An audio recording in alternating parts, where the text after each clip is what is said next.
Sunod-sunod na putok ng baril ang umalingaw-ngaw sa masukal na bahagi ng Fort Magsaysay sa Palayan, Nueva Ecija. Nagpalitan ng putok ang mga pwersa ng Philippine US Army para sa salaknib exercise. Sa kuhang ito, kita pa ang mga kislap mula sa mga rifle ng mga sundalo. Habang sinusuyod ng magkaalyadong pwersa ang lugar, ilang sundalo ang nakaposisyon at nagpakawala ng mga pag-atake. Tampok sa pagsasanay ang Joint Pacific Multinational Readiness Center o JPMRC na unang beses ginamit ng Amerika dito sa Pilipinas. This is far different from yung nakikita natin sa Balikatan. Ito talaga yung forces gumagalaw na magkasabay at merong common target. Para itong all-star basketball na pinaghalo-halo mo yung team at pinagsama mo sila. O sige, maglaro tayo. Hindi tulad ng sa karaniwang military drills, gumagamit ng modernong sistema ng teknolohiya ang JPMRC para mas maging makatotohanan. Kabilang sa mga ginamit ang blank firing attachment o yung mga kulay dilaw na aparato na inilalagay sa bunganga ng baril. Dahil dito, bagamat totoong pumuputok ang baril, wala itong inilalabas na bala. Meron namang multiple integrated laser engagement system para matukoy kung saan kunwaring tatamaan ng bala ang isang sundalo. Naramdaman ng sundalo natin na hindi talaga biro. Ibahin ang pag-iisip kasi yung warfare sa territorial defense hindi katulad ng paggera sa internal security. Sabi naman ng US Army, malaking bagay din para sa kanila ang paggamit ng JPMRC dahil sa kakaibang terrain sa Pilipinas na marami raw sa kanila ay hindi pa sanay. The training has been absolutely world-class. The ability to work alongside your division staff and soldiers has made us all better warfighters. It's increased our lethality. It's developed cohesive teams between our two armies. Formal na nagtapos ang Phase 2 ng salaknib exercise na nilahukan ng nasa 3,000 mga sundalong Pilipino at Amerikano. Hindi rin nila mananatili sa bansa ang teknolohiya ng JPMRC dahil mobile ito at nakabase pa sa Hawaii. Gayunman pinag-uusapan na raw kung paano magagamit pa ito sa mas malakihang military drills. Kung gaano nga ba kalakas ang military ng Pilipinas kumpara sa military ng China. Kaya ba natin ang China? At ano-anong matinding armas pandigma mayroon ang ating bansa? Ang alitan sa pagitan ng Pilipinas at China ay bahagi ng mas malawak na issue sa South China Sea, kung saan maraming bansa ang nag-aangkin ng mga bahagi ng karagatan na ito. Sa kabila ng mga diplomatikong hakbang at negosasyon, nananatili ang tensyon at posibilidad ng mas malawak na hidwaan sa rehiyon. Ang kakayahan ng Pilipinas na harapin ang China sa isang direktang military conflict ay limitado.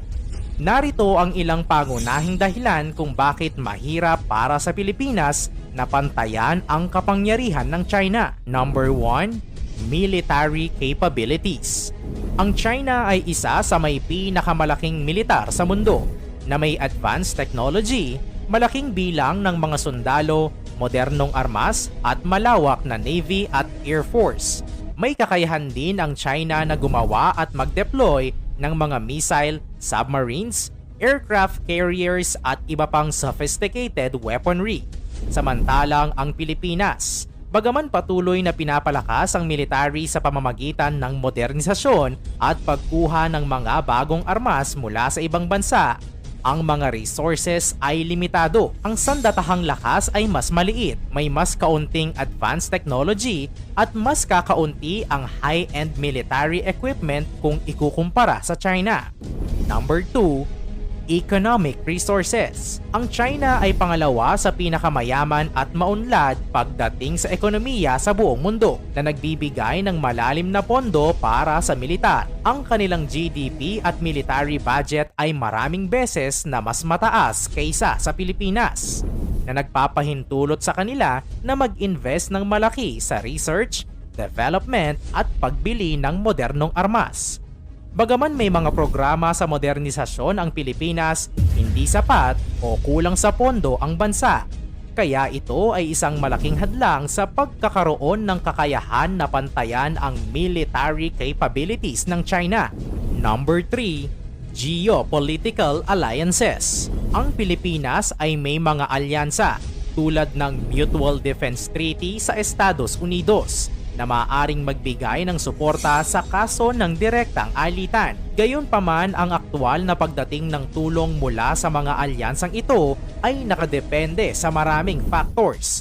kasama na ang mga diplomatic at political considerations sa panig ng mga alyadong bansa.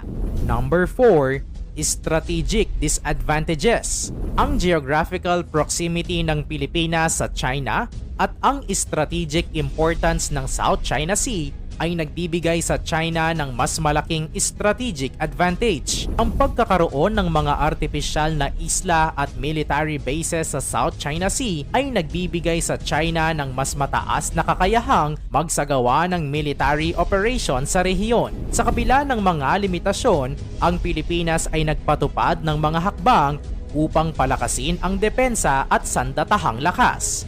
Ito ay sa pamamagitan ng pagbili at pagtanggap ng mga bagong armas mula sa iba't ibang bansa.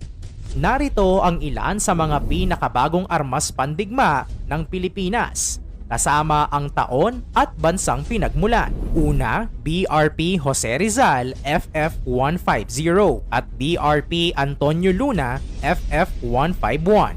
Ito ay mga bagong frigates na binili mula sa South Korea at naihatid noong 2020 at 2021. Ang mga barkong ito ay bahagi ng modernisasyon ng Philippine Navy at may kakayahang magsagawa ng iba't ibang misyon tulad ng maritime patrol, anti-submarine warfare at anti-air warfare.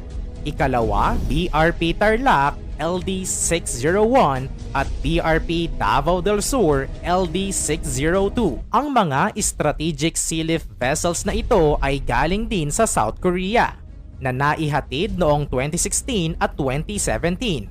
Ginamit ang mga ito sa amphibious operations at humanitarian assistance at disaster relief. Ikatlo, multi-role response vessels. Ang Pilipinas ay tumanggap ng 10 MRRVs mula sa Japan sa ilalim ng isang Official Development Assistance Program na natapos noong 2018. Ang mga vessels na ito ay pangunahing ginagamit ng Philippine Coast Guard para sa maritime patrol at search and rescue operations.